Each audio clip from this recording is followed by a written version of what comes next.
Thank you so much, Mr. Chairman, and thank you to all of our witnesses for being here today. I want to start by offering my deepest condolences to you, Mrs. Mittner. As a mother myself, I just cannot imagine the pain that you are experiencing in losing your daughter far, far, far too soon. I'm sorry for your loss. I also understand that we're joined by people from the Fairfax community today, and I want to welcome you. If you're willing, would you please stand up if you're from Fairfax County? Wow, a lot of you. And please remain standing if you support immigrants and support policies that make sure that everyone feels safe in calling 911. I want to note for the record that everyone has remained standing, and it looks to be a crowd of over 50 people, so thank you so much for being here. You may be seated. This hearing is unfortunately another in a series of hearings that the majority has held that consistently attack trust policies that have upheld the necessary and important division between the enforcement of federal civil immigration law and the enforcement of local criminal laws. This division is proven over and over again in documented research to be essential in keeping all communities safe and ensuring that people come forward to report crimes.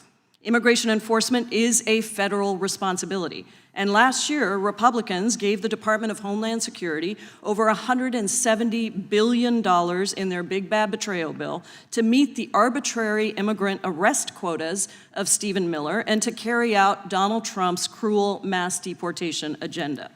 Using this funding, ICE doubled in size. DHS officers killed 2 U.S. citizens in cold blood in Minnesota, beat and detained countless U.S. citizens for exercising their First Amendment rights, and broke down doors of U.S. citizens without a warrant in violation of the Fourth Amendment. We know of at least 1 U.S. citizen who has been arrested by ICE 3 times, despite repeatedly informing agents that he is a U.S. citizen.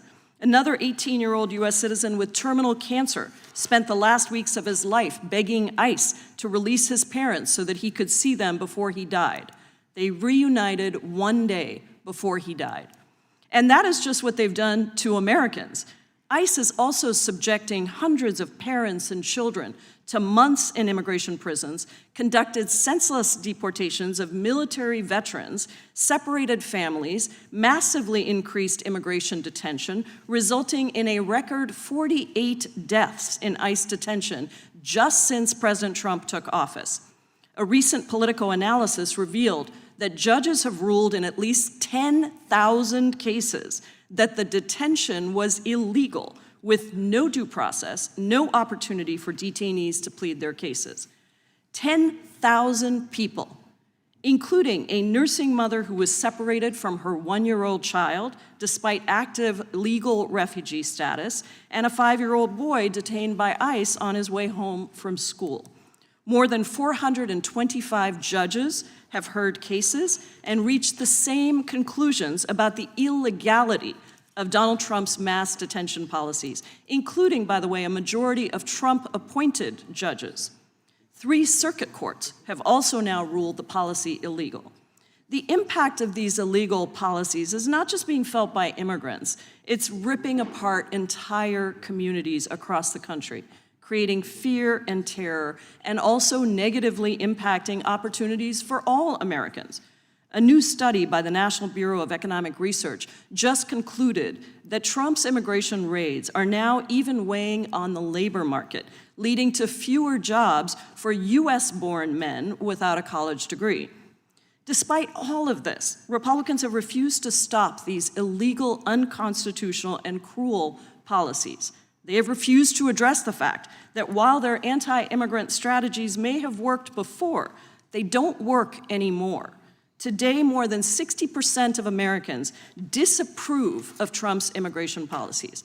Americans want Trump and Republicans to focus on lowering their gas prices, lowering their grocery costs. They want Republicans to stop giving tax breaks to billionaires while stripping health care from tens of millions of Americans.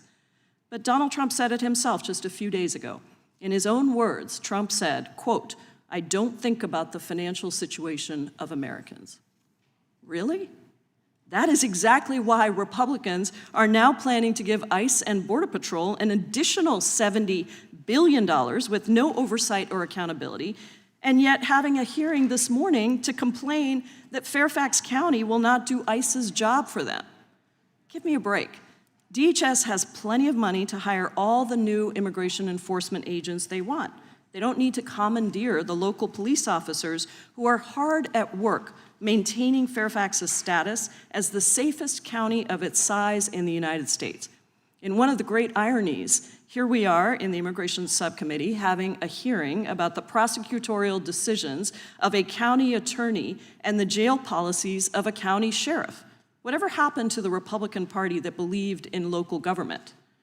There are many reasons that you will hear that states and localities choose not to or are unable to conduct immigration enforcement on behalf of the federal government.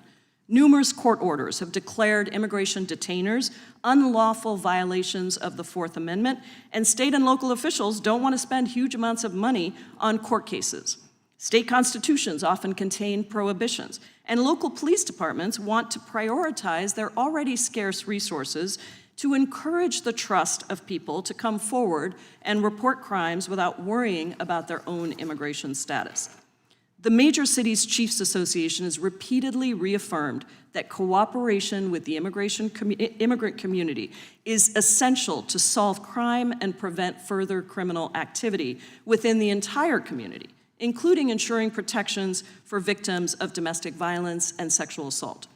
In 2019, my home state of Washington passed the bipartisan Keep Washington Working Act. For all these reasons, as have many states across the country, courts have ruled multiple times that states have the right to enact laws like the Keep Washington Working Act. These laws do allow information sharing with the federal government when necessary for an ongoing criminal investigation or pursuant to a court order or judicial warrant. This committee should be holding hearings on the unconstitutionality of this administration's policies, on the killing of American citizens by ICE and CBP. But instead, we're doing yet another hearing designed to further this administration's anti-immigrant agenda and distract people from the real issues at hand. The American people deserve better. I look forward to hearing from all of our witnesses today, and I yield back.